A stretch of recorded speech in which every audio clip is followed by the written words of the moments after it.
Ticats lose 33-32 to the Argos on Friday night in Toronto. I'm here with the Spec Steve Milton. And Steve, Ticats had a 17-point lead late in the third quarter. They had a 13-point lead with under 5 to play and lost the game. They blew it. They blew the game, if that's what you're looking for. They absolutely blew this game. And I think in several aspects there. Special teams. I'm not overall. I'm talking about in the final 11 minutes or so. Special teams, offense and defense. This looked very much like much of last year in the first half.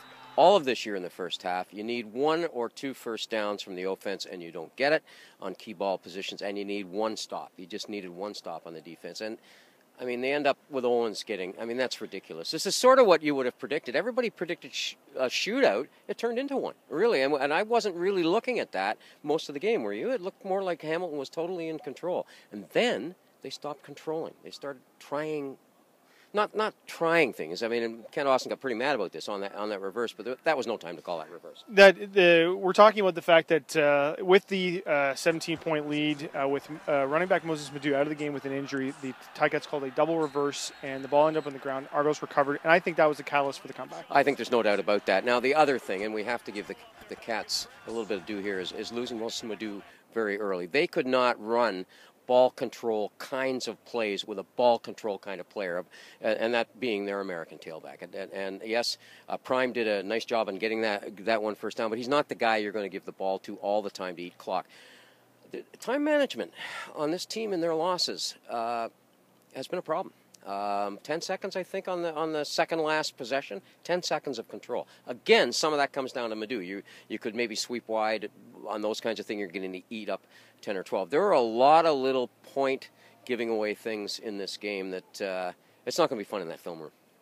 I think we should talk about the penalties at least a little bit. There were over 30 penalties in this game. It was certainly a disruptive factor. And what were your thoughts on it? Well, for one thing, penalties, when you consider that the clock stops on all of them, really that added to the Ticats' woes because it made more playing time over time. I'm with Austin. It's clear that he's really upset by the overall number of penalties, and even though he said, yeah, Toronto had more than you, but he didn't really want to comment on it. There's a problem in this league right now, and they should take some of that money they're getting from the TV thing and find a way to invest it. I don't know how you can do it. Lots of people have tried, but right now there's an issue, and that crew, the particular crew that worked here today, we might miss a subway home. Just from the and apparently they work a lot of long games. There's really got to be. The other part of that is there was a lack of discipline. A lot of those penalties, and most of them were deserved. There was a lot of, especially the Argos early, with those URs early, and maybe that's the nature of a rivalry game. It's got to sort out, but it never sort of. Normally you'd see a lot of penalties early, and then it settles down, and it never settled down. It never settled down. I don't know if that's the refs or the players. Oh, we should probably talk about Terrell Sinkfield as well.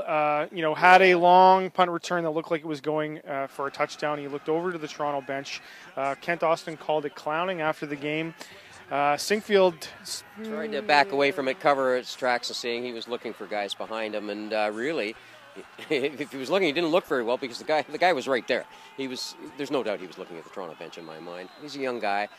He's giving a lot to them, but he had a couple of plays there, and even the drop, that's inexcusable to have the drop on the double reverse. I don't know if it was the flip from Banks or the sort of the reception from Sinkfield, but to me, it looked like they both nonchalanted the play.